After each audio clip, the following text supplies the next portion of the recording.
From UFOs to psychic powers and government conspiracies, history is riddled with unexplained events. You can turn back now or learn the stuff they don't want you to know.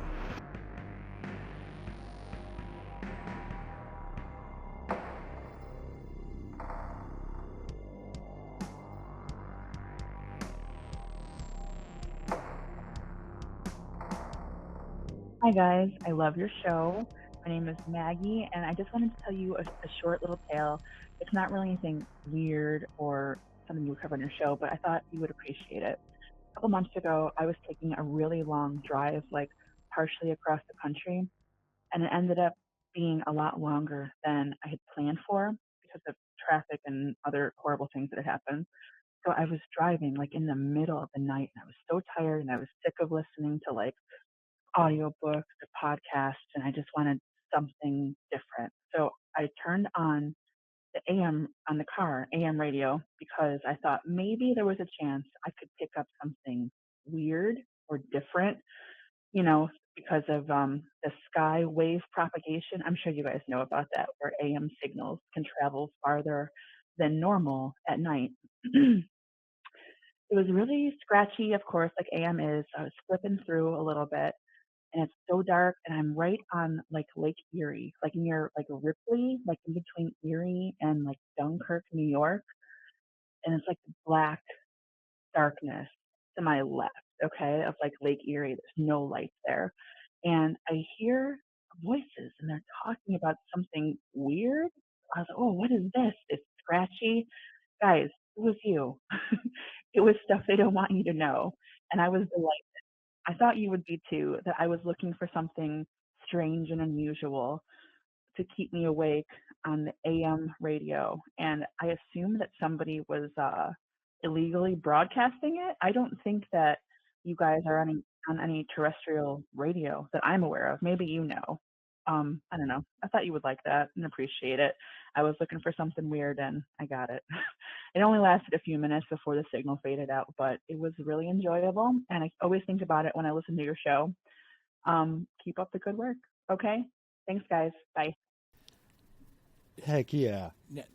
Now, Matt, I mean, I'm not an expert on the way, AM, FM frequencies interact, but I wouldn't be surprised if it could have possibly been some bleed into an AM frequency from an FM station that was maybe playing one of our episodes on iHeart. Oh, we get played on AM stations. Yeah. That's how the first stations we were ever played on terrestrial radio were AM stations. And we because do of Coast to Coast? It may have been. No, well, Coast to Coast. Talk. Yeah. Yep. That's Coast to okay, Coast is syndicated, so it gets on a bunch of AM stations too. But this is awesome. Pirate radio, right up our alley. I hope that's what it is. Yeah, Matt, when you tell me not to listen to something in advance, I do, because always an amazing surprise. Yes, Maggie, our show is on terrestrial radio various times. And to be honest with you, we don't always know. But the skywave phenomenon is interesting because I believe it happens at night, right? Yeah, that's what Maggie was saying. Yeah, at Clearer, night, right? At night, they can travel further because of the bounce. Right. Otherwise, Fun it's 100 ionosphere miles. bounce. Yeah. Mm-hmm. Exactly, and that's why it's one of the reasons that listening to AM radio in a storm is so great. Yeah, you get the weird little. Now that you mention it, I never realized this, but I do a lot of when I'm on road trips, I go nocturnal unless if I have time, then I won't drive during the day and I just drive at night because that's always when you find the interesting AM stations, and I can't believe I never put that together. But especially in rural areas, I love it. That is part of hidden America, and if we can be a part of that, regardless of how small, then that is a proud moment for us. I would say, let's be part of modern folklore. Let's be a ghost radio station, dude. Exactly. So Maggie, like one of those number stations, like Yankee, Hotel, Foxtrot. Yeah. Oh yeah. Oh, yeah, I want that. So, Maggie, thank you so much for that wonderful message. It was just wonderfully put together, and you have a fantastic voice. Good job. I wanted to play that for these guys because I happened to be reading a bunch of YouTube comments on our YouTube channel, and, you know, it's pretty overwhelming just saying, like, where did these guys go? What's happening? Why do I see their faces all the time now? And, you know, it just strikes me that people who are listening to this right now maybe have been listening for a long time, maybe have been watching for a long time, maybe you're new, and anybody could be jumping on at any point, really, to the show.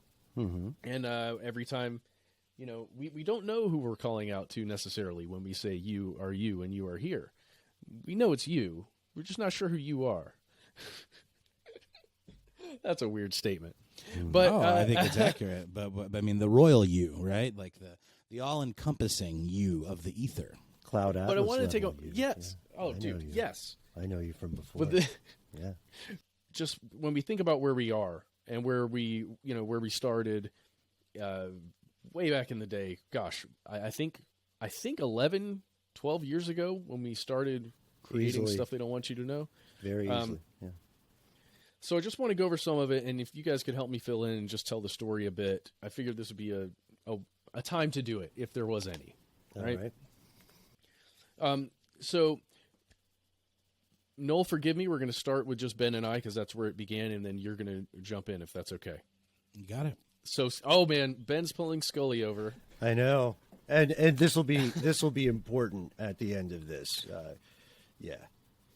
Okay. So we're starting in the past, but I think we'll end in the future.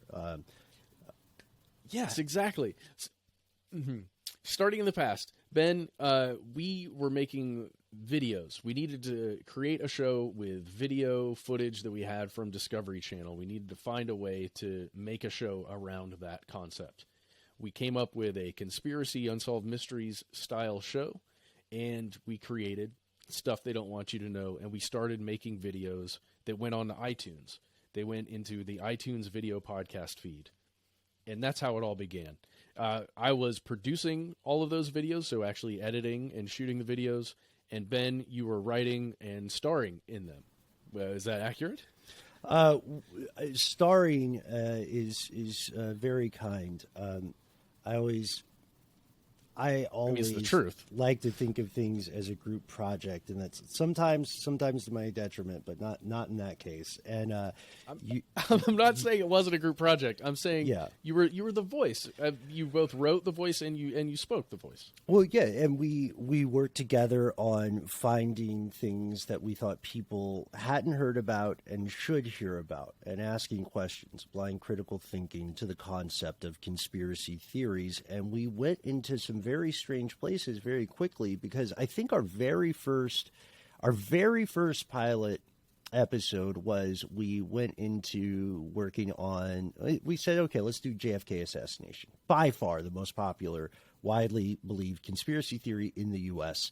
And then we stopped for a second, and you and I had a moment where we said, no, let's get weird with it. Other people have done that. There's other stuff. And eventually... So we did fluoridation instead. we did fluoridation instead. And eventually we decided, we thought, I don't know about you, I thought we were going to get fired in 2 weeks, but we decided to, we ended up moving to YouTube, and then we're doing more videos. And for anyone who doesn't know, Matt is a maestro as in video and audio and production. And so we were making more video, like we were making at some point multiple videos per week, and we had different formats. And then I remember, you and I may remember this differently, but I kept trying to drag you on camera with me because I was appearing on camera a lot. We were doing a vlog style format, which for very concrete reasons we hope you enjoyed. And then we would do stuff like, we all love sketch comedy too, and we do stuff where I think one of my favorites was we did a very cynical impression of presidential debates. Do you remember that? We did very early on in our own YouTube channel, for sure. And we did that for what, 4 years, something like that. And, some of my favorite times, but really that was what Ben and I did. We worked on side projects, made some other videos. Ben, you can search YouTube for Ben Bolin. You will find him. He's everywhere. Yeah. And you can see some of the stuff I produced around that time. But really that was our job. We were making stuff they don't want you to know. And then we started the podcast. And around that time is when Noel came on board. And Noel was I think you were making every single podcast on the network when you joined. Yeah. Everyone except Stuff You Should Know, which was and is produced by the original super producer, Jerry, the mysterious Jerry, who was also our boss during these Discovery video days and is now still a boss, not necessarily maybe she is, I forget how the org chart works, but she has stayed with and risen in the ranks of the company through various acquisitions, as have we all, thankfully. And there was a time where the podcasting aspect of How Stuff Works was kind of just a blip. Discovery kind of didn't really know what they had, and they were focusing, on the YouTube side of things and sort of, pushing the podcast thing off to the side, not really realizing what an incredible asset that was going to ultimately be. And I was the lucky devil that got to edit just about every single one of them every single week by myself, including stuff they don't want you to know. Yeah, that's right. And when we had Shout Out Corner with super producer Noel. And I'm trying to center everybody here and just to understand what we're doing, right, in these kind of points in time. So we're still at that point when Noel is here. He's making all the podcasts. I happen to have a baby. Then we become this, right?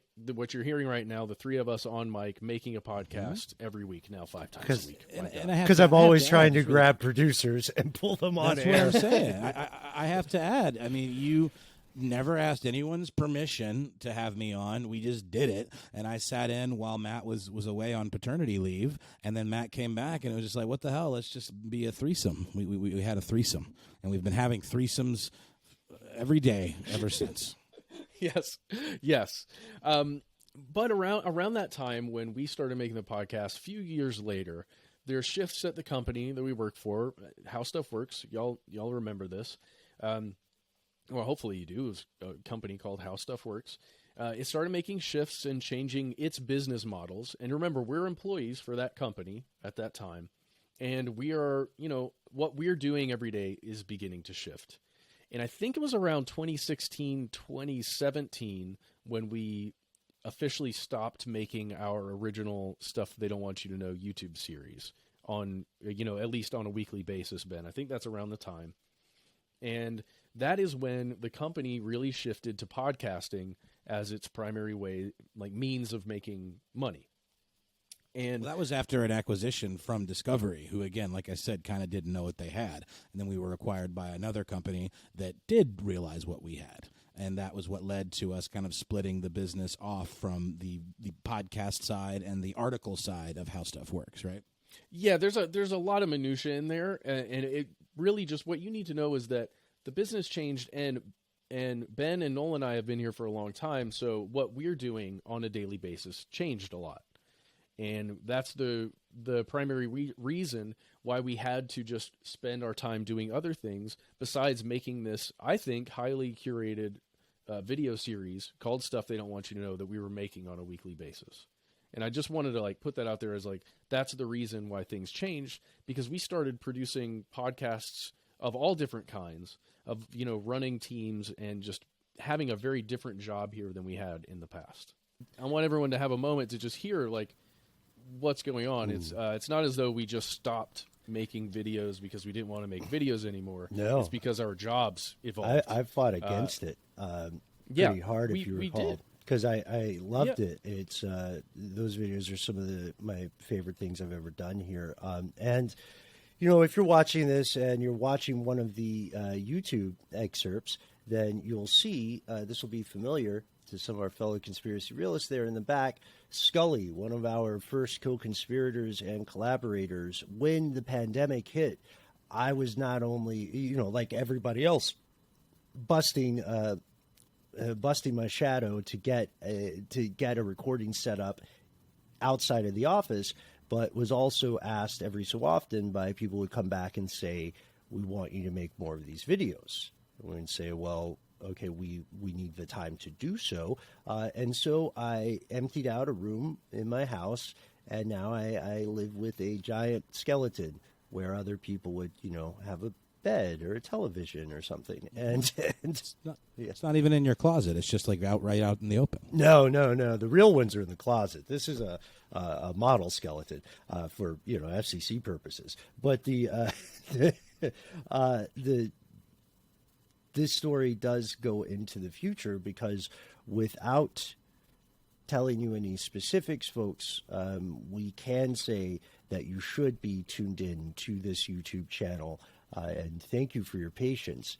We are an ever-evolving enterprise, and there's always more stuff on the way. We keep ourselves on our toes. There's always a new project that we're doing as individuals or as a group. And we can't, I personally, I don't want to speak for everybody, but I cannot wait for you to see some of the stuff that we're working away on in this kind of Tom Waits, what's he building in their situation. And when I say can't wait, this is so serious. We are paid to talk. Do you have any idea how difficult it is for us to not talk about something, to keep a thing secret? We're trying. Yeah. I think we're doing okay. But, also at this point, we're careful not to be too teasy about it, right? So whenever you hear one of us say something like that, whether it's about a show that's not stuff they want you to know, that one of my illustrious colleagues is working on, or wherever you hear us collectively say, like, oh, just you wait. We're not blowing smoke. There is stuff, and cannot wait for you to see it. But yeah, that's the oral history. We've done some live shows. We've been in very weird situations, and we've been in, one point we missed in the timeline here is that we also, was it over the pandemic or before, we went to becoming a show that publishes something Monday through Friday, which is a lot to do. It's a lot of fun. I don't know about you guys. I'm a dog with a ball. I'm a badger with a bag on this. It's a lot of fun, but also just a lot of stuff. And thanks to everyone out there for listening to all of it, because it's not like we have big drop-offs between each different type of episode. And I think we've tried really hard to make them all interesting and engaging, even the republished episode, because as everyone knows, iTunes, or whatever we call it now, Apple Podcasts, only shows 300 of the most recent ones. So there are definitely ones that we're putting out from the beginning that a lot of new folks have not heard yet. And maybe long-running folks are hearing again with fresh ears, because we try to add a little new context every time we put one of those out. Yeah, and this That's is right. I just want to say, this is a matter of great importance, at least from my perspective. There's still going to be 2 episodes every week, and we found a nice balance with the strange news and listener mail segments. Get one of those every week, and those classics can be hard to find. Like, I don't know about you guys, I get a lot of people writing to me that say, hey, what about this thing from 2017 or whatever. That's why we try to republish those, because as Noel said, Apple will make it difficult to find those things, and sometimes people have even asked if something has been pulled from the internet. That hasn't happened yet, but for a show like this, it would be immensely flattering if that occurred. It would mean we were on to something.